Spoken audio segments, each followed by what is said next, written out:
pa diskutim. E përballonit jetesën me rrogën që merrit?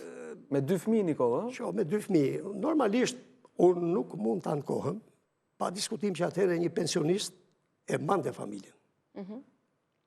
A që merë 700 e shumica minatorë dhe metalurve, ka du kalifikimi lartë, mershin 650-700, merë sa rroga një inxhinjerit Pensionisti, merë të sa mande, nuk po themi se analiza bëhet kështu, analiza e plot bëhet, po atëherë shëndetësia, arsimi këto ishin falas dhe ishin kosto ekstra që i përballon dhe shteti.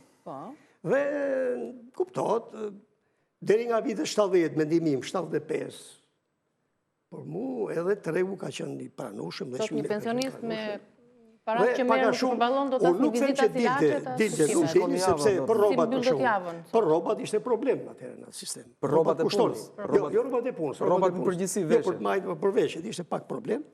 Ose për to gjëra tjera, televizionin, frigoriferë, lavatriçe. Ishin pa, ishte e vështirë për ta. Është bollëku material, po bollëku shpirtëror të tjerë.